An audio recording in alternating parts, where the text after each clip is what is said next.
Making sure you are updated on the very latest conditions here throughout the day. Good morning. Thanks so much for joining us. I'm Cerise Cole. And I'm Dave Zavolinsky. It might look fairly nice right now when you walk out the door, but our next round of winter weather is on its way. Yeah, it'll be here soon. We want to get right to Omaha's most certified accurate chief meteorologist, Rusty Lord, with everything we need to know about this alert day. Yeah, it has nothing to do with the morning hours, Dave and Cerise. It's all about the afternoon and evening. Snow likely at that noon to 8 p.m. window. It'll develop during the afternoon pretty quickly between noon and 3. 1 to 3 inches of accumulation in the metro. I'm watching this closely. May have to uptick that to maybe a 1 to 4 range. It could be that sharp across our area. Impacts for the evening drive are almost certain. And then north winds likely to kick in as well and blow that snow all over the place with temperatures in the 20s. Here's where the numbers will go today. Staying about where they are right now through early afternoon. Then they take a nosedive into the evening hours as the winds kick in. That's when your greatest snow chances are. Notice they pick up. I'm really concerned about this 3 to 5, 3 to 6 window here. That's when snow could be falling at the fastest clip, and it could add up the quickest. Right there in that little window. It's not a very long storm system, but you get it through here. It does look like it's going to have some impacts right for that evening drive. I'll elaborate on all the details with this coming up in a bit. And let's go ahead and continue that first alert team coverage right now. Yeah, the commute's shaping up to be a messy one, as Rusty just mentioned. We are on your side this morning, bringing you all you need to know before this next round of winter weather affects your evening commute. Ashley Richardson joins us now live. And Ashley, what is being done to prepare for today's snowfall? Well, Dave and Cerise, crews have been out really preparing for this since yesterday. We saw them throughout the night, the overnight hours, and now this morning I'm continuing to track these crews. And really in the past few minutes, we've noticed more and more taking to the streets. And earlier I told you it seemed like they were focusing on that South Omaha area. Now it looks like they're spreading out. They're going all across the metro, making sure they're putting that brine. You can see that in that video right now. They're laying that brine out on the roadways. And we've been through several major roadways, and we've noticed it. We can see those streaks on the road, so they've really been prepping those roadways. One of the things, though, as we're heading into this evening's commute, make sure you take that extra time and slow down. Crews continuing to be out on the roads here this morning. I'm going to continue tracking them. Right now, the area we're at now is Fort Crook Road and Camp Brewster. And we're seeing the streaks in this area as well. We're going to continue to stay on top of this. On your side, Ashley Richardson, 6 News. Ashley, thank you. 6:02, breaking news happening overnight. Police had to rush out to a report of a robbery right here in the metro. Now, the call came in for the crime at about 1:30 this morning. This was a scene at the convenience store at 120th and Pacific right after this incident. Details are limited at this time, but 6 News will continue to bring you updates as we learn more. More information is coming out about that Ukrainian airliner that crashed near Tehran this week. American and Canadian intelligence sources tell NBC News there is strong evidence that Iran fired a surface-to-ground missile at the airliner. Emily Dwyer is on your side with this story over at the live desk. She joins us now live with more. Emily, good morning. Good morning, guys. There's been a lot of speculation about the cause of the plane crash. Iranian investigators maintain it was due to mechanical issues. But citing satellite images and communication intercepts, intelligence sources with the U.S. and Canada say Ukrainian Airlines Flight 752 was shot down by a missile, killing all 176 people on board. Sources say 2 minutes after the plane took off from Tehran, 2 Russian-made missiles fired at the plane and took it down. This all happened hours after Iran launched missiles at U.S. troops based in Iraq, and U.S. officials say the missile they suspect brought down the plane was fired by accident. And this all comes at a time of renewed tensions between Iran and the U.S. Last Friday, President Trump ordered an airstrike that killed Qasem Soleimani, a top Iranian general. Iran's retaliation days later was the missile strikes on American forces. This week, we've talked a lot about seeing those rising tensions. We're also seeing the effects of that right here in the metro. You are so right. We have seen anti-war rallies held in communities nationwide. Last night, protesters gathered here. That's right. This was the scene at Pedestrian Bridge at Memorial Park. Those that we talked to say they were encouraged to take part after these recent escalations with Iran. Though we heard about fears of impending war, they did come for their own reasons. War kills people, ruins lives, wastes resources, and it's something that diplomacy can avoid. It's avoidable, and it's a tragedy in every way. Several other demonstrators have taken part in rallies all across the country. Well, the conversation is continuing in Congress as well. The House passed a new war powers resolution yesterday. It sought to limit President Trump's military action against Iran. The resolution was passed on a largely party line vote, although 3 Republicans voted for the resolution and 8 Democrats voted against it. Speaker Nancy Pelosi said the resolution would send a clear statement that the president should not take further military action against Iran without approval from Congress. Because it is a concurrent resolution, it does not have to go to the president's desk for his signature, leading Republican lawmakers to say that the measure would be legally non-binding. However, because the resolution is privileged, the Senate could be forced to vote on the bill. Well, during floor debate, some Democrats expressed a distrust and dissatisfaction with the administration's strategy in Iran. Now, the president has signaled he wants to de-escalate with Iran and insists he does not need congressional approval to act militarily again. Our D.C. bureau caught up with Nebraska Senator Deb Fischer yesterday. She says she expects to see more action regarding Iran. We've been dealing with Iran for over 40 years. This is a country that is somewhat isolated. It is a country that has a mission that is harmful for that region, but also for the world as a whole. 6 News is dedicated to keeping you updated on this developing situation. You can stay up to date with the very latest on WOWT.com or our 6 News app. Well, last week we told you about a now former Catholic priest going to trial for sexual assault. A woman claimed that this priest attacked her in his home in the central Nebraska town of Ord. Well, just yesterday, a jury found him not guilty. Reverend John Kukurial was acquitted after a 3-day trial. He was arrested early last year following a month-long investigation by the Nebraska State Patrol after this woman told police he sexually assaulted her in November of 2018. The woman claimed she blacked out after having several drinks with him. 7 minutes after the hour, scammers using the good name of a priest to take advantage of people. We talked to that priest, and we have more just ahead. And a potential problem that could be affecting the entire country soon. Almost every day in class they taught us the pilot shortage is real. But 6 News learned about a program aimed at training more pilots to attack this problem. You're watching 6 News live at daybreak. Orpheum Theater. On Midtown Crossing, they must have been taking those down yesterday in the nice weather. Probably won't be working on those too much today, maybe in the morning a little bit. It's chilly out there. Today is a first alert day, and that's what we're tracking with the potential for some snow. I say potential, it's likely this afternoon. It's just a matter of how much and where you're located. 1 to 3 inches of snow in the metro, with it likely moving in here during the afternoon. Let's go hour by hour through it here, and I'll show you how it plays out. Heading towards noon, most of the snow stays south of I-80. This is where we get the first initial band of snow setting up. You can see some sleet, maybe a little freezing rain south of Nebraska City, Auburn, Falls City, northwest Missouri. Watch for that. Then it spreads north during the afternoon. Notice by 2, 3 o'clock, I'm really concerned about that 3 to 5, 3 to 6 window. A, there's a ton of traffic on the roads then. B, we could have our heaviest snowfall rates then. And C, the wind will be increasing during that time frame as well, blowing all this snow around. But notice, by 7, 8 o'clock, there it goes. It's out of here. So it's a very quick mover.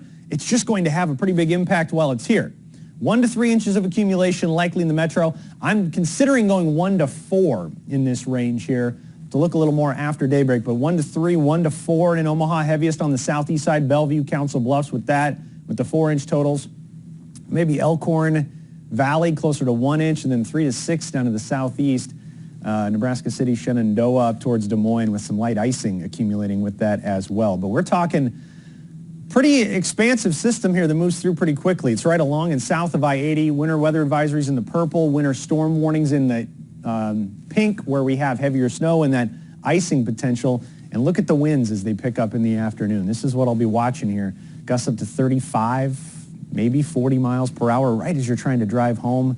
Not great weather at all, and that'll likely drop visibility if you're driving in and out of or around the city and outside the metro area as well. Dave?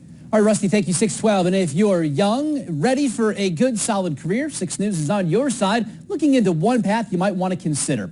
Experts say nearly half the pilots at major airlines in the country will be retiring in the next 10 years due to mandatory restrictions at age 65. Well, a program here in the Metro is now trying to find those replacements. We spoke with several pilots in training at Advanced Air in Council Bluffs. Becoming an airline pilot begins with learning to fly a 4-seat airplane. And then training continues from there, ultimately becoming an airline pilot. One student will finish flight school in May and already has a job lined up with Republic Airlines. In the past, it was we were fighting to get hired and to get a job somewhere, and now the tables have totally turned. And because of the high demand, airlines are offering high pay and bigger bonuses for new pilots. 6 News on your side this morning, warning you about a texting scam disguised as legitimate using a priest's good name. This is actually the second time something like this has happened to Father Dan Sipker. The first time he experienced this was about 6 months ago. Now, the person responsible was never caught, and it's happening again. He is now warning those who might have received a text that's not from him. These were some of the messages sent out to parishioners. One potential red flag, the messages don't make sense. The most legible message reads, quote, "Hope you're good. I need to get gift cards for a friend of mine, bah." Yeah, they would certainly be able to tell. That's not the way I write anyway. So Right. I'm not that good a writer, but I'm not that bad either. It's disheartening, because first off, they're probably thinking, well, if I use the priest name, more likely I'm going to get a response. Well, Father Sipker urges people to pay attention. If you have received a text like this, let law enforcement know, and of course, never give any personal information away. 6:14 right now. Listen to this brand new, very strange information we're learning this morning.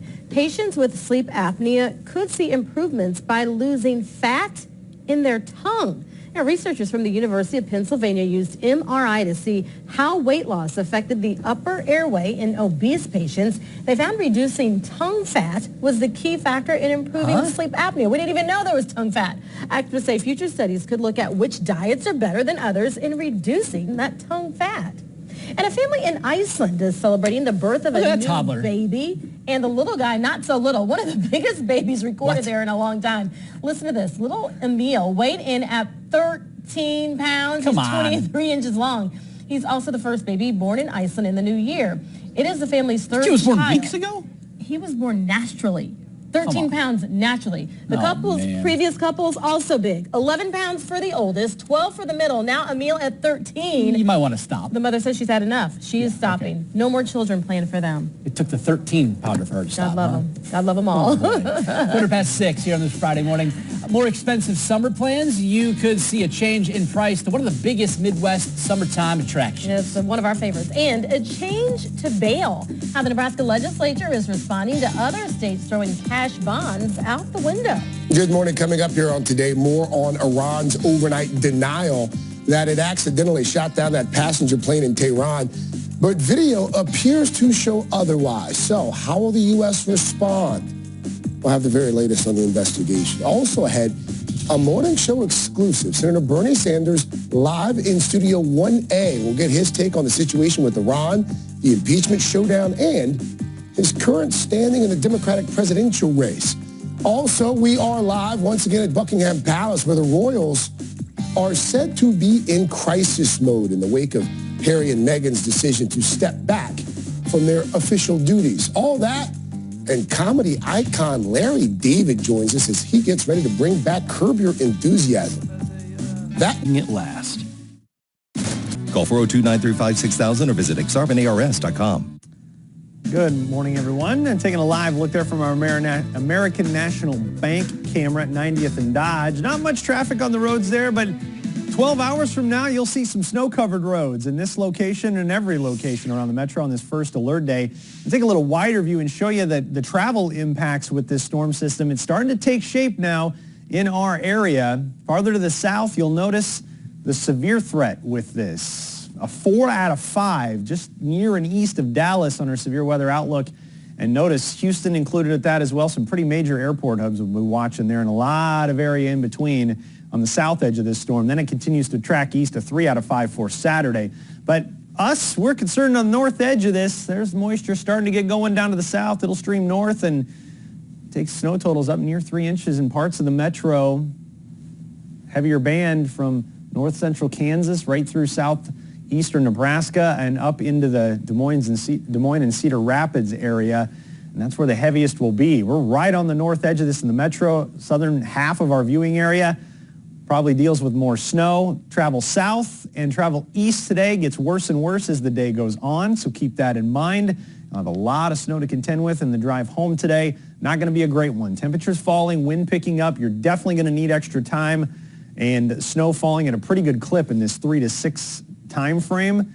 So if you can leave work a little earlier, it'd probably be in your best interest so you're not stuck on the roads for a while and you can get home accident-free. Dave? All right, good advice, Rusty. Thank you. And with a forecast like that, it's never too early to think about or even plan for a summer vacation. If the Iowa State Fair is on your agenda, listen to this.